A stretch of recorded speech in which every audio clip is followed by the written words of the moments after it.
আজকে যে পরিস্থিতি দাঁড়াচ্ছে তাতে মনে করো যে কি দিয়ে প্রোটেকশন নেওয়া লাগবে বুঝতে পারছি না। মানে প্রত্যেকটা মানুষেরই একটা লোহার খাঁচা বানায় নেওয়া লাগবে চারদিকে, মনে করো যে প্রোটেকশন হিসেবে। মানে কোনো কিছুর আক্রমণ যাতে হলেও যাতে আমি ভিতরে সেই বর্মের মধ্যে, মানে আদিম যুগে যেরকম ছিল না, লোহার বর্ম পেটে সব যুদ্ধক্ষেত্রে যেত, আমরা যুদ্ধক্ষেত্রে না, মানে এখন বাইরে বেড়ালেই এখন এই জিনিসটা লাগবে। সাওয়াল মেয়ে সাওয়াল নাই, সবারই এই জিনিসটা লাগবে, কারণ প্রোটেকশন একটা বড় ব্যাপার। গণধোলাই হচ্ছে।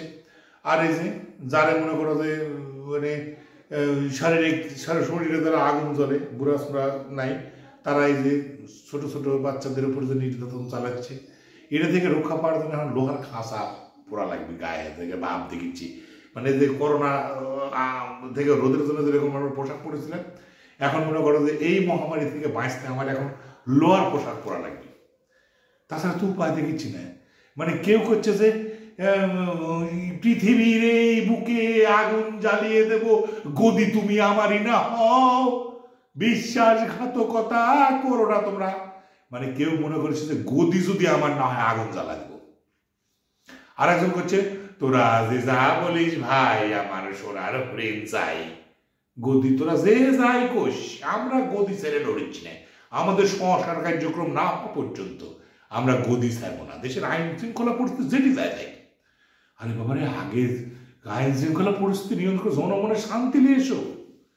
যদি দ্রব্য মূল্যটা খালি এখন যদি নিয়ন্ত্রণে না থাকতো, মানে তা তো নিয়ন্ত্রণে নাই, মানে সবজির অ্যাভেলেবল উৎপাদনের ফলে, পেঁয়াজের অ্যাভেলেবল উৎপাদনের ফলে, রসুনের অ্যাভেলেবল উৎপাদনের ফলে, আলু প্রচুর পরিমাণে উৎপাদন হচ্ছে, তাই জন্য মনে করো যে বাঙালি খেপতিছে না। যেটুকু খেপিছে তোমার অসহ্য হয়ে গেছে কিন্তু সরকারের প্রতি।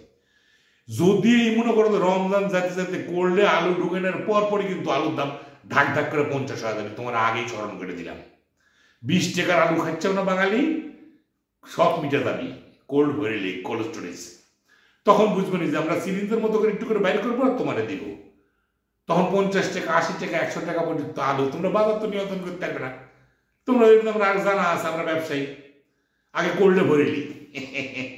যখন আলুর দাম হয়ে যাবে সাইজ, তখন কিন্তু আবার শুরু হবে মহামারী। আকাল আসিচ্ছে, শীতকালীন সবজি ফুরাইলো বুঝলে, চৈত্র মাসের সবজি আসিচ্ছে। এখন কিন্তু হয়ে যাবে খবর। দ্রব্যমূল্য বাড়ার সাথে সাথে কিন্তু জনগণের পায়ে মারা পড়বে।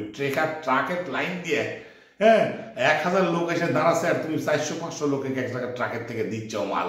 এই দিয়ে কয়দিন ট্যাগ দিলে? হ্যাঁ, মানুষের মনে অধৈর্য তোরা দিচ্ছ। এই যে ছোট ছোট সালপালারা নির্যাতন হচ্ছে, এগুলো তোমার সরকারের কোনো বিবৃতি নাই। আরে বাপরে বাপ, কোন দিকে যাবো আমরা? হ্যাঁ, কোথায় চলেছে দেশ? কোন ওই যে উদ্ভট উঠের পিঠে চলেছে স্বদেশ, ঘোড়ায় চড়িয়া মর্দ হাঁটিয়া চলিল, কত কথা রে বাবা রে। আমরা আর কি কি দেখবো কও? এই বর্তমান সরকারের কাছে অনেক প্রত্যাশা ছিল সরকারের, মানুষের। একটা এই সরকার একটা আমাদের তো আসিফ নজরুল সাহেব তো মানে কি বলবো, ওরে মা, আমি যদি ক্ষমতা পাই তাহলে এত কাজ করবো, এত কাজ করবে। মানে বড়া হোক সব সন্তানেরা কোনো মানে কি কাজ করবি, মানে এতই কাজ করিচ্ছে, এতই ডিম পাড়িচ্ছে, ডিমের ঠেলা মনে করো সারা দেশে লেগে গেছে এই অবস্থা। হ্যাঁ, তোমরা কোন দিক যাচ্ছ?